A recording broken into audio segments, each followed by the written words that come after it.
ونؤمن به ونتوكل عليه ونعوذ بالله من شرور أنفسنا ومن سيئات أعمالنا من يهده الله فلا مضل له ومن يضلله فلا هادي له وأشهد أن لا إله إلا الله وحده لا شريك له وأشهد أن محمدًا عبده ورسوله أرسله بالهدى ودين الحق ليظهره على الدين كله وكفى بالله شهيدا ومن يطع الله ورسوله فقد رشد واهتدى ومن يعص الله ورسوله فقد ضل وغوى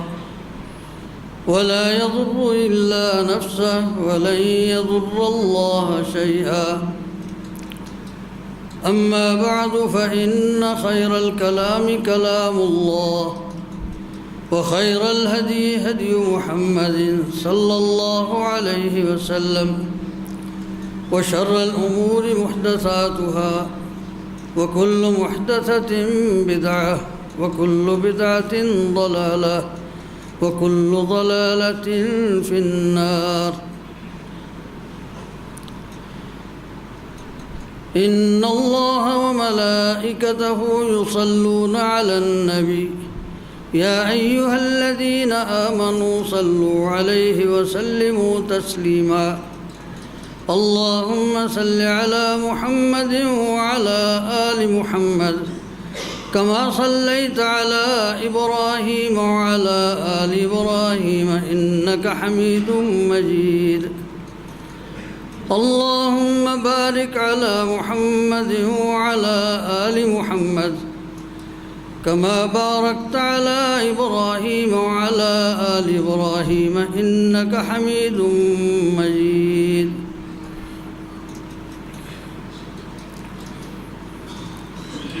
أما بعد فأعوذ بالله من الشيطان الرجيم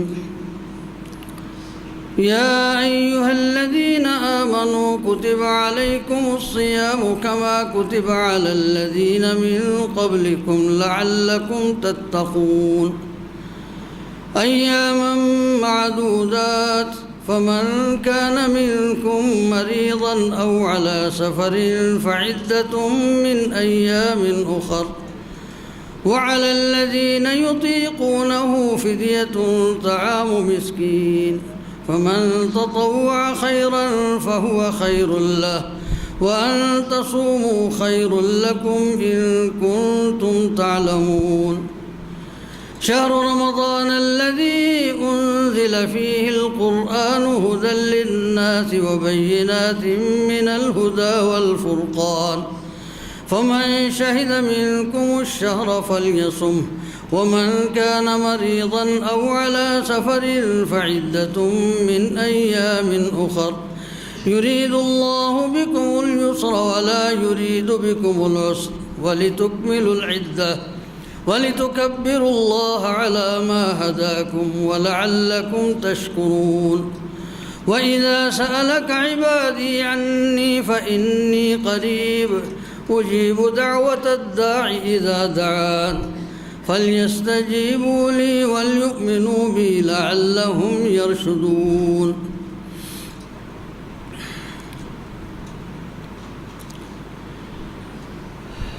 اللہ تعالیٰ کی حمد و ثنا نبی رحمت سید الاولین والآخرین شفیع المذنبین ختم المرسلین حضرت محمد الرسول اللہ صلی اللہ علیہ وآلہ وسلم کی ذات گرامی پر بے شمار درود و سلام، تمام صحابہ کرام، تابعین بالاحسان اور اتباع تابعین اور امت کے سلف و خلف کے لیے بخشش و رضوان کی دعا کے بعد، اللہ کے بندوں، اللہ کی بندیوں، اللہ سے ڈرو، اللہ سے ڈر جاؤ، اس کا تقوی اختیار کرو اور یاد رکھو تقوی ہی بندگی کا بلند ترین مرحلہ ہے، اور تقوی ہی انسان کی سب سے بڑی زینت ہے، اور یہی وہ صفت ہے جو جنت میں جانے کے لیے ضروری ہے، کہ جنت وہ مقام ہی ایسا ہے، وہ تیار ہی ان لوگوں کے لیے کی گئی ہے جن میں تقوی کی صفت پائی جاتی ہے۔ اعدت للمتقین، اور تقوی انسان کی سب سے بلند صفت ہے، اور یہی ہے جو انسان کو اس مقام پر پہنچاتی ہے کہ جس سے بڑھ کر کوئی مقام نہیں۔ ان المتقین فی جنات و نہر فی مقعد صدق عند ملیک مقتدر۔ فرمایا اہل تقوی، جن میں تقوی کی صفت پائی جاتی ہے، جو متقی ہیں، فی جنات و نہر، ان باغات میں ہوں گے، نہروں میں ہوں گے، دریاؤں میں ہوں گے، ایسی سرزمین، فی مقعد صدق عند ملیک مقتدر، وہ مجلس جس کو سچ مچ مجلس کہا جا سکتا ہے، وہ مقام جسے مقام کہا جا سکتا ہے، اس شہنشاہ کے دربار میں، عند ملیک مقتدر، وہ جو حقیقی بادشاہ ہے، جس کے سوا کوئی بادشاہ نہیں، اور جو مقتدر ہے،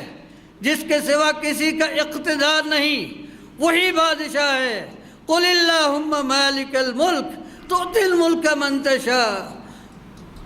وتنزع الملک ممن تشاء، وہی ہے جو قیامت کے دن آسمان لپیٹ کر اپنے ایک ہاتھ میں، زمینیں سب کی سب لپیٹ کر ایک ہاتھ میں لے کر کہے گا این الملوک، کہاں ہے وہ جو اپنے آپ کو بادشاہ کہتے تھے؟ انا الملک، میں بادشاہ ہوں، انا الدیان، میں اعمال کا بدلہ دینے والا ہوں۔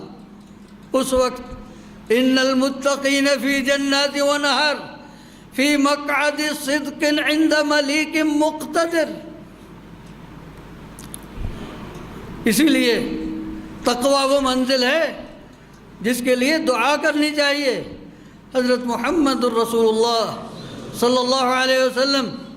جو سید العابدین ہیں، وہ جو سید المتقین ہیں، وہ اللہ سے مانگا کرتے تھے، اللہم انی اسألک الہدی والتقی والعفاف والغنی، اے اللہ مجھے ہدایت عطا فرما، مجھے تقوی عطا فرما، مجھے پاک دامنی عطا کر۔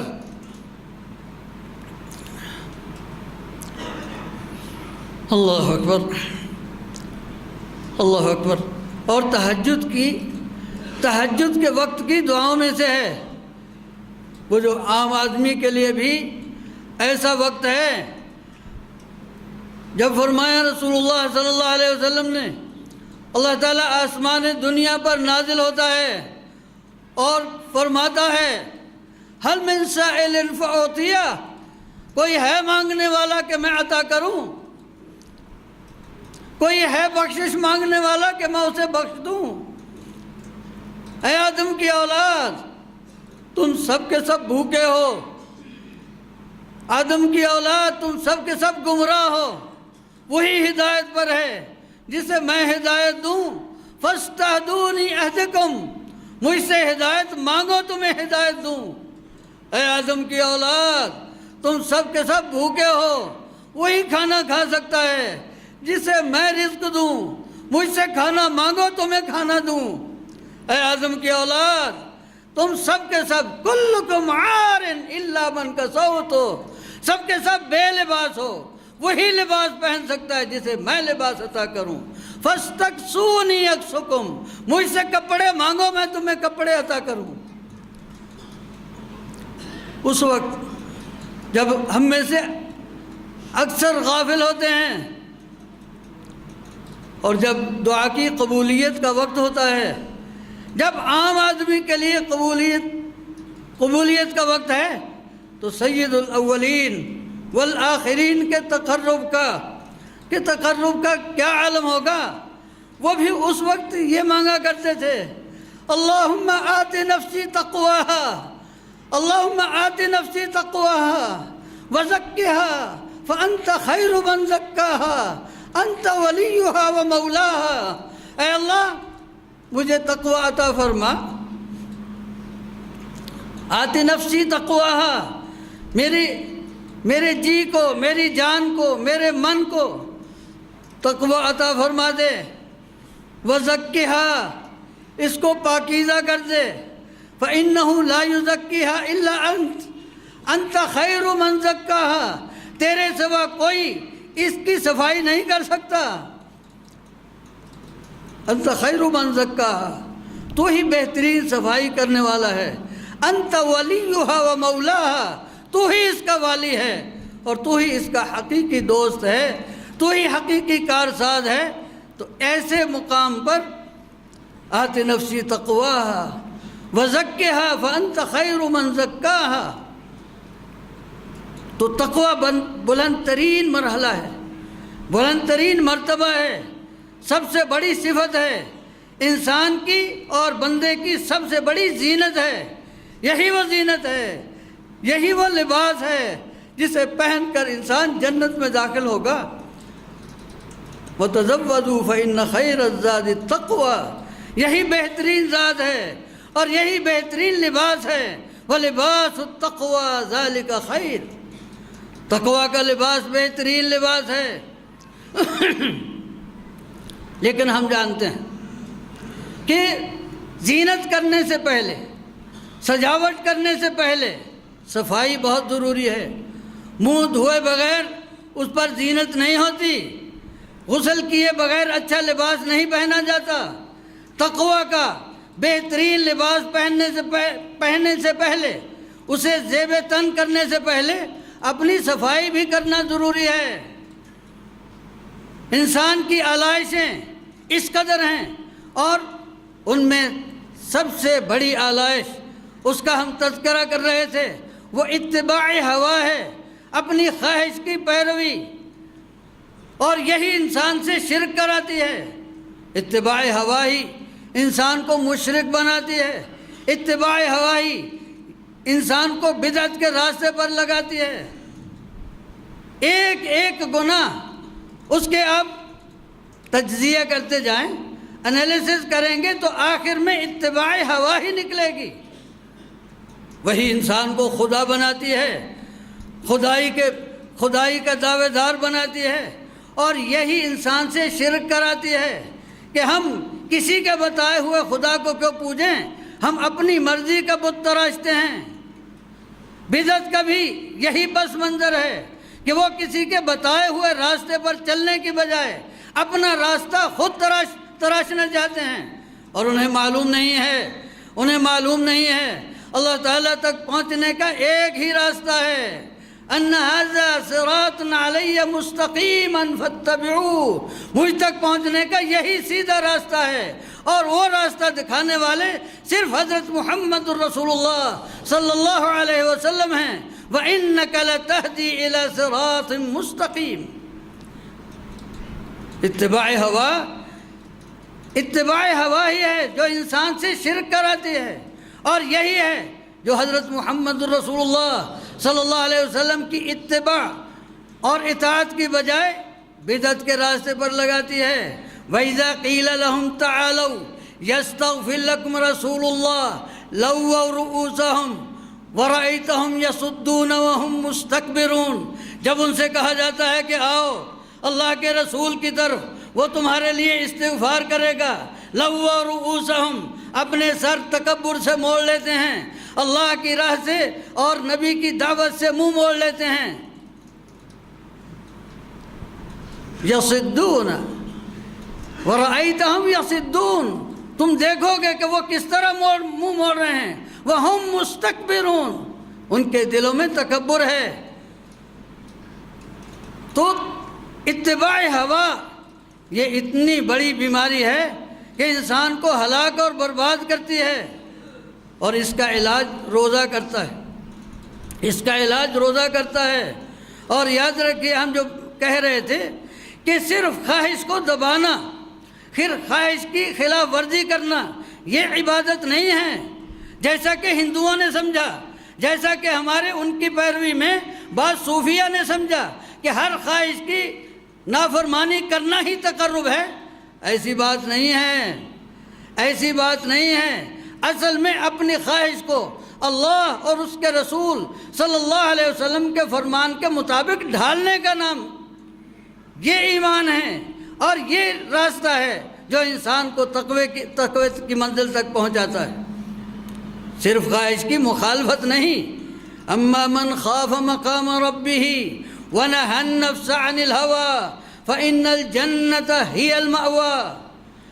کہ جو اپنی خواہش، جو اللہ تعالیٰ کے سامنے کھڑا ہونے سے ڈر گیا اور پھر اسی خوف کی وجہ سے اپنی خواہش کی پیروی سے دور رہا، اس کے لیے اس کا ٹھکانہ جنت ہے۔ وہ کرنا صرف خواہش کی پیروی نہ کرنا یہ کوئی بات نہیں ہے، بلکہ انسان اگر اس عمل کے پیچھے، خواہش کی مخالفت کے پیچھے اللہ کی عبادت نہ ہو، اللہ کے فرامین کی اطاعت نہ ہو، حضرت محمد رسول اللہ صلی اللہ علیہ وسلم کی اتباع نہ ہو، تو بسا اوقات یہ مخالفت ہوا یہ بذات خود ایک تکبر بن جاتا ہے، یہ بذات خود ایک بت بن جاتا ہے، یہ بھی انسان کی خواہش بن جاتی ہے، اور اپنے طور پر وہ اپنے خود کو سمجھنے لگتا ہے کہ میں تو اپنی نفس کشی کر چکا۔ صرف مخالفت ہوا مراد نہیں ہے، مراد اللہ اور اس کے رسول صلی اللہ علیہ وسلم کی فرما برداری ہے۔ جب تک اس ڈر پر اپنا سر نہیں جھکاتا اس کے تکبر کا علاج نہیں ہوتا، وگرنہ جیسے کہا نا کسی نے کہ تکبر مختلف شکلیں بنا لیتا ہے۔ سب سے بڑا تکبر وہ ہوتا ہے کہ جس میں انسان خود کو سمجھے کہ میں تکبر تو نہیں کر رہا۔ جب کوئی انسان اپنے آپ کو کسی بھی گناہ سے پاک سمجھنے لگتا ہے تو یہی سب سے بڑا گناہ ہوتا ہے کہ انسان یہ سمجھے کہ میں اللہ اکبر، حضرت محمد الرسول اللہ صلی اللہ علیہ وسلم کی دعاؤں میں سے ہے استغفرک لما لا اعلم فانک تعلم ولا اعلم، اے اللہ میں تجھ سے ان گناہوں کی بھی معافی مانگتا ہوں جن کا مجھے پتہ ہی نہیں ہے، اس لیے کہ تو سب کچھ جانتا ہے، مجھے تو کچھ پتہ نہیں ہے۔ اگر انسان خود کو یہ سمجھنے لگے کہ مجھ میں یہ صفت ہے اور میں اپنی خواہشات پر قابو پا چکا ہوں، میں اتباع ہوا نہیں کرتا، تو یہ سب سے بڑا بت اس نے اپنے سینے میں پال لیا ہے۔ تو خیر، اتباع ہوا یہ پہلی آلائش ہے جس سے انسان کو پاک ہونا چاہیے، اور روزہ انسان کو اس سے پاک کرتا ہے، اور روزے سے ہمیں یہی سیکھنا چاہیے۔ اگر ہم روزے سے یہ نہیں سیکھتے تو سمجھیں کہ ہمارا روزہ بھوک اور پیاس کے سوا کچھ نہیں ہے۔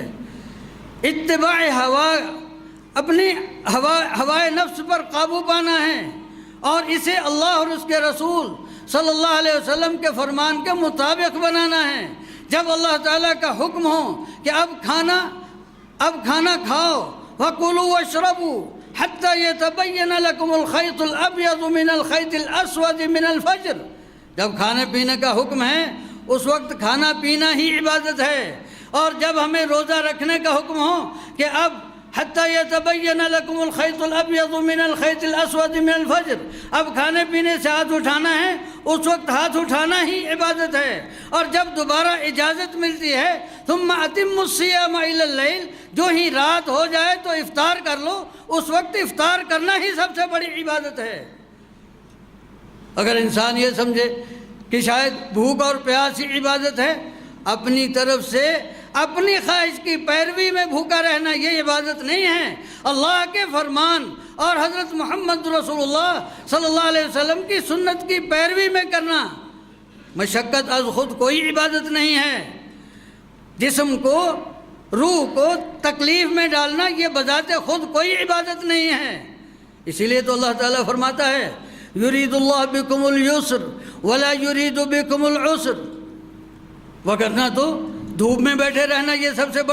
بڑی عبادت ہو، جیسے کئی صوفیہ کرتے بھی ہیں، کوئی آگ جلا کر اس کے سامنے بیٹھے رہتے ہیں، کوئی دھونی دھما کر بدبو پیدا کر کے اس میں بیٹھے رہتے ہیں، اپنے جسم پر راکھ ملتے ہیں، سر پہ خاک ڈالتے ہیں، یہ کوئی عبادت نہیں ہے، یہ کوئی عبادت نہیں ہے۔ حضرت محمد رسول اللہ صلی اللہ علیہ وسلم سے بڑا عبادت گزار کوئی ہوا نہ ہوگا، اور آپ سے صفائی پسند بھی زیادہ کوئی ہوا نہ ہوگا۔ اور نبی صلی اللہ علیہ وسلم خوشبو استعمال کرتے تھے دنیا کی چیزوں میں سے جو انہیں پسند تھی، فرمایا یہی تو ہے یہ خوشبو، اور خوشبو کے متعلق ہی فرمایا کہ یہ ایسا تحفہ ہے اگر کوئی دے تو اسے رد نہ کرو، اسے قبول کر لو۔ کہ اسے اٹھانے میں کیا ہوتا ہے، یہ کوئی بوجھ تو نہیں ہے نا، کوئی سیروں کے حساب سے تو نہیں آتی، تو خوشبو فرمایا کہ اگر کوئی دے تو اسے قبول کر لو۔ نبی صلی اللہ علیہ وسلم کستوری استعمال کرتے تھے، یہاں تک کہ احرام سے پہلے بھی ام المومنین عائشہ صدیقہ رضی اللہ عنہا کہتی ہیں کہ میں نبی رسول اللہ صلی اللہ علیہ وسلم کو خوشبو لگاتی تھی احرام سے پہلے بھی، اور اسی طرح قربانی کے بعد، طواف سے پہلے۔ ابھی طواف افاضہ بعد میں کرتے، یعنی قربانی کر لی، رمی کر لی، قربانی کر لی اور حلق کر لیا، اس وقت خوشبو حلال ہو جاتی ہے۔ جو ہی پابندی ہوئی خوشبو نہیں لگائی، اس سے پہلے تک خوشبو لگائی، اور جو ہی اجازت ہوئی فوراً خوشبو لگا لی۔ تو اسی طرح صرف بھوک اور پیاس عبادت نہیں ہے۔ رسول اللہ صلی اللہ علیہ وسلم نے جبکہ آپ خطبہ ارشاد فرما رہے تھے، ایک شخص کو دیکھا کھڑا ہے، دھوپ میں کھڑا ہے، فرمایا اسے کیا ہے؟ کہنے لگے کہ اس نے نظر مانی ہے کہ دھوپ میں رہے گا، لا یستظل، سائے میں نہیں آئے گا، روزہ رکھے گا، بیٹھے گا نہیں، کھڑا ہی رہے گا اور بات نہیں کرے گا، خاموشی کا بھی، وہ چپ کا روزہ بھی، اور سائے کا بھی روزہ، بیٹھنے کا بھی روزہ، کھانے کا بھی، پینے کا بھی روزہ۔ فرمایا رسول اللہ صلی اللہ علیہ وسلم نے کہ اللہ تعالیٰ کو اسے بتاؤ، اللہ تعالیٰ کو اس مشقت کی کوئی ضرورت نہیں ہے، اس مشقت کی کوئی ضرورت نہیں ہے، اسے کہو کہ سائے میں آئے، اسے کہو کہ بات کرے، اسے کہو کہ بیٹھ جائے، اور جہاں تک روزے کا تعلق ہے اسے پورا کر لے۔ جو عبادت ہے وہ عبادت ہے، اپنی طرف سے ہم اگر اس میں اضافہ کرتے جائیں گے تو یہ ہماری خواہش نفس ہوگی۔ اللہ اکبر۔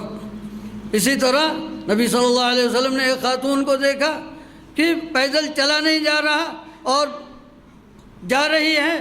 اسے گھسیٹ کر لے جا رہے ہیں، کہا کہ اسے کیا ہے؟ کہنے لگی اس نے نظر مانی ہے کہ میں پیدل حج کروں گی۔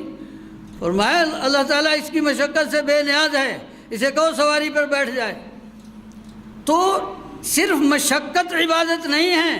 ہاں کوئی عمل بجا لانے کے لیے جب مشقت راستے میں آتی وہ مطلوب نہیں ہوتی، وہ مطلوب نہیں ہوتی۔ اگر ہمیں نماز پڑھنے کے لیے دھوپ میں چل کر آنا پڑے تو دھوپ میں چلنا عبادت نہیں ہے، نماز پڑھنے کے لیے جانا عبادت ہے۔ البتہ اس کے راستے میں جو مشقت آتی ہے وہ تو ہمارا مقصود نہیں ہے، اسی لیے اگر کوئی اس راستے میں چھتری استعمال کر لے تو یہ گناہ نہیں ہوگا کہ وہ دھوپ میں چلنا عبادت نہیں ہے۔ تو اسی طرح اتباع ہوا بسا اوقات ایسی تصویریں انسانی دل میں بناتی ہے کہ بظاہر وہ سمجھ رہا ہوتا ہے کہ میں فرما برداری کر رہا ہوں، میں عبادت کر رہا ہوں، اور در حقیقت وہ اللہ اور اس کے رسول کی نافرمانی کر رہا ہوتا ہے۔ تو روزہ ہمیں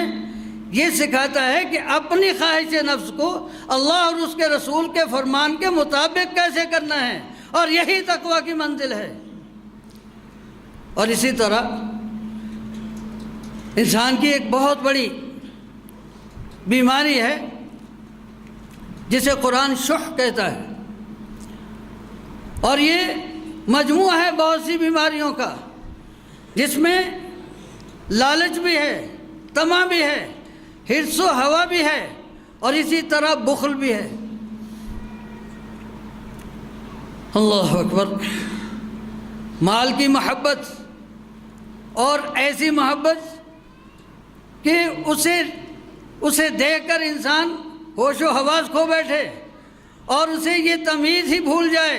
کہ یہ حلال ہے یہ حرام ہے۔ فرمایا رسول اللہ صلی اللہ علیہ وسلم نے کہ قیامت قائم نہیں ہوگی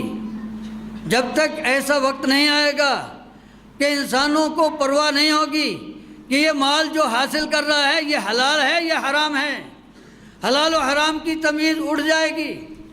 تو اس حالت کا نام یہ شح کا حصہ ہے کہ جب انسان کو یہ پرواہ نہ رہے کہ وہ جائز طریقے سے لا رہا ہے یا ناجائز طریقے سے لا رہا ہے، ہر مال کے متعلق اس کی خواہش ہو جائے کہ یہ سارے کا سارا میرے ہی پاس ہونا چاہیے، کسی اور کے پاس کچھ نہیں رہنا چاہیے۔ اور دوسری طرف بخل اس قدر کہ جہاں خرچ کرنا ہے وہاں بھی خرچ نہ کر پائے، جہاں اللہ تعالیٰ کا حکم ہو کہ یہاں خرچ کرو وہاں اس کا ہاتھ اس طرح سمٹ جائے کہ جو جیسے زنجیر سے باندھ کر اس کا ہاتھ جکڑ دیا گیا ہے۔ یہ حدیث میں تمثال آئی ہے، فرمایا رسول اللہ صلی اللہ علیہ وسلم نے کہ انسان کی مثال یوں سمجھو کہ اس پر لوہے کی زرہ ڈال دی گئی ہے، ہاتھ اس کے بندھے ہوئے ہیں، لیکن جس کے دل میں اللہ تعالیٰ پر ایمان ہوتا ہے، اس کے وعدوں پر یقین ہوتا ہے، جب وہ صدقہ کرنے کے لیے ہاتھ پھیلاتا ہے تو اس کا ہاتھ کھلتا چلا جاتا ہے، وہ کڑیاں از خود کھل جاتی ہیں۔ اور جب بخیل چاہتا ہے، کبھی کبھی اس کے دل میں خواہش بھی پیدا ہوتی ہے کہ ہم بھی کہیں نام لکھوا لیں، وہ کوشش کرتا ہے، لیکن وہ زنجیریں اپنی جگہ پر اس طرح سمٹ جاتی ہیں کہ اس کا ہاتھ بالکل گویا بند کے رہ جاتا ہے، وہ کوشش کرتا ہے لیکن ہاتھ نہیں کھلتا۔ یہ اتنی بڑی بیماری ہے، اللہ اکبر۔ نبی صلی اللہ علیہ وسلم نے ایک مرتبہ ایک قبیلے کا سردار مقرر کرنے کے لیے کچھ نام لوگوں سے مانگے، تو انہوں نے ایک شخص کا نام لیا، تو پوچھا کیا وہ اس منصب کا اہل ہے؟ تو لوگوں نے کہا کہ ہاں بڑی خوبیاں ہیں اس میں، ہاں بخیل ہے۔ نبی صلی اللہ علیہ وسلم نے فرمایا وَأَيُّ دَاءٍ أَدْوَىٰ مِنَ الْبُخْلِ، کیا بخل سے بڑی بھی بیماری ہے کوئی؟ بخل سب سے بڑی بیماری ہے، اور یہ اس کی جتنے گناہ ہیں اگر آپ ان کا تجزیہ کریں گے اس کے ڈانڈے بخل سے بھی جا کر ملتے ہیں۔ انسان اپنے آپ کو سب کچھ سمجھتا ہے، کسی کو دوسرے میں کسی بھی قسم کی خیر میں اس کی شرکت پسند نہیں کرتا۔ یہ اہل کتاب کا بخل ہی تو ہے جو انہیں ایمان لانے سے روکے ہوئے ہے۔ یہ مشرکین کا بخل ہی تو تھا جو انہیں حضرت محمد رسول اللہ صلی اللہ علیہ وسلم پر ایمان لانے میں مانے تھا۔ وہ نہیں جانتے تھے کہ اللہ تعالیٰ کے خزانے میں کیا کمی ہے، وہ سمجھتے تھے کہ جسے ہم چاہیں اسے دیں۔ یہ بھی بخل ہوتا ہے کہ آپ سمجھتے ہیں کہ ڈھیروں روپیہ خرچ کر دینا یہ سخاوت ہوتی ہے، صرف خرچ کرنے کا نام سخاوت نہیں ہے، اپنے نام کے لیے، اپنے نمود کے لیے یہ خرچ کرنا سب سے بڑا بخل ہے۔ سخاوت اس وقت ہوگی جب وہ اللہ کے وعدوں پر یقین رکھتے ہوئے اللہ کے حکم کے مطابق خرچ کرتا ہے۔ سخاوت تو اللہ کی محبت میں مال لٹانے کا نام ہے، سخاوت تو اللہ کے بندوں پر رحم کرتے ہوئے ان کی ہمدردی اور غم خواری کرنے کا نام ہے، صرف مال لٹانے کا نام سخاوت نہیں ہے۔ وہ بدترین قسم کا بخل ہوتا ہے، وہ اپنی ذات پر خرچ کر رہے ہوتے ہیں، اپنی نمود پر خرچ کر رہے ہوتے ہیں، اپنی شہرت کے لیے خرچ کر رہے ہیں۔ یہ بدترین قسم ہے۔ جس طرح ہم نے کہا نا کہ تکبر کی بدترین شکل یہ ہوتی ہے کہ اب آدمی بظاہر منکسر المزاج انکساری کا مظاہرہ کر رہا ہوتا ہے اور دل میں اس کے تکبر ہوتا ہے کہ لوگ مجھے کہیں کہ بڑا متواضع ہے، بڑا انکسار ہے اس میں۔ اسی طرح لوگوں سے سخاوت کا اور دریا دلی کا سرٹیفکیٹ لینے کے لیے خرچ کرنا یہ سب سے بڑا بخل ہے۔ سخاوت اللہ تعالیٰ ہی نے سب کو مال دیا ہے، اس کے پاس مال کی کمی نہیں ہے۔ وہ تو چاہے تو ایک کھجور کو احد پہاڑ سے بڑھا دے، وہ چاہے تو ایک کھجور کو احد پہاڑ سے بڑھا دے، اور ایسا کرتا ہے۔ فرمایا رسول اللہ صلی اللہ علیہ وسلم نے ان اللہ طیب لا يقبل الا طیبا، اللہ پاک ہے اور وہ صرف پاک مال ہی قبول فرماتا ہے۔ اور فرمایا جب کوئی اللہ کی راہ میں کھجور بھی صدقہ کرتا ہے اللہ تعالیٰ اپنے دائیں ہاتھ میں قبول فرماتا ہے۔ کیا عظمت ہے اس کی، اس لیے کہ وہ اس کے نام پر دیا جا رہا ہے۔ اور فرمایا پھر اس کی پرورش کرتا ہے یہاں تک کہ ایک کھجور احد پہاڑ سے بڑی ہو جاتی ہے۔ اسی نے سب کچھ دیا ہے، سب کو اسی نے دیا ہے، وہ مال کا محتاج نہیں ہے، وہ مقدار نہیں دیکھتا، وہ تو اخلاص دیکھتا ہے، وہ اخلاص دیکھتا ہے۔ جانتے ہو غزوہ تبوک کے موقع پر جب ڈھیروں مال، اللہ اکبر، صرف ایک صحابی نے، اب مجھے صحیح یاد نہیں، 60 یا 70 مقتل، 60 سا کا ایک ہوتا ہے بڑا بورا، 60 بورے اس نے تنہا دیے۔ لیکن ایک اور بھی تھا، اللہ اکبر، جس کے بعد صدقہ کرنے کو کچھ نہیں تھا، اس نے رات بھر مزدوری کی، یہودی کے باغ میں آبپاشی کرتا رہا، ایک ڈول کے بدلے میں ایک کھجور مزدوری مقرر ہوئی، اور رات بھر میں 2.5-3 کلو اس نے مزدوری کی، اور وہی جھولے میں لے کر نبی صلی اللہ علیہ وسلم کے پاس آ گیا۔ نبی صلی اللہ علیہ وسلم نے وہ 2-2.5 کلو کھجور فرمایا یہ جو 60-70 بورے پڑے ان پر پھیلا دو تاکہ ان میں بھی برکت ہو جائے۔ اسے مقدار مطلوب نہیں ہے، وہاں تو اخلاص مطلوب ہے، اور یہ اخلاص اللہ تعالیٰ کے ساتھ تعلق یہ روزہ پیدا کرتا ہے۔ نبی صلی اللہ علیہ وسلم رمضان کے مہینے میں دریا دلی، یہ تو چھوٹا سا نام ہے نبی صلی اللہ علیہ وسلم کی سخاوت کے سامنے۔ حضرت عبداللہ ابن عباس فرماتے ہیں، کہتے ہیں کہ انہو ریح مرسلہ، یوں سمجھو کہ گویا سخاوت کی آندھی چل رہی ہوتی تھی۔ لیکن وہ صرف مال لٹانا نہیں، مال اللہ کی محبت میں لٹانا۔ وَآتَ الْمَالَ عَلَى حُبِّهِ ذَوِي الْقُرْبَى وَالْيَتَامَى وَالْمَسَاكِينِ وَابْنِ السَّبِيلِ وَالسَّائِلِينَ وَفِي الرِّقَابِ، اللہ کی محبت میں مال دینا، اور اللہ کی وہ محبت کہ جو مال کی محبت پر غالب آ جائے وہ روزے سے پیدا ہوتی ہے۔ جب انسان یہ جانتا ہے کہ رزق دینے والا اللہ ہے اور اس کا بہترین مصرف یہی ہے کہ اس کی راہ میں دے دی جائے۔ ہاں تو بات طویل نہ ہو، انسان کو اپنی بڑی بڑی آلائشوں سے نجات حاصل کرنی چاہیے روزے کے ذریعے سے۔ اس کی تکبر، اس کی نخوت، اس کی اتباع ہوا، یہی سب اس کے مناظر ہیں۔ انسان کا تکبر توڑنے کے لیے کیا بھوک اور پیاس کم ہے؟ جب انسان کو پتہ چلے کہ میں تو کھانے کا محتاج ہوں، میں تو پانی پینے کا محتاج ہوں، مجھے چند گھنٹے کھانا نہ ملے تو میری حالت یہ ہو جاتی ہے، مجھ سے اٹھا نہیں جاتا، بیٹھا نہیں جاتا، تو جب انسان اپنی کمزوریوں سے واقف ہوتا ہے تب اس کے تکبر کا علاج ہوتا ہے۔ اور جیسے جیسے جسم اس کی بات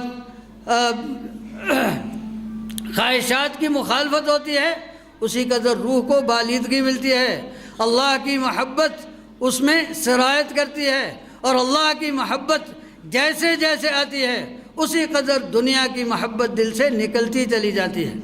تو روزے سے اپنی ان کمزوریوں کا علاج کریں۔ اللہ تعالی ہمارے روزوں کو ہماری ان کمزوریوں کا سچ مچ علاج بنا دے۔ وباللہ تعالی توفیق، وآخر دعوانا الحمدللہ رب العالمین۔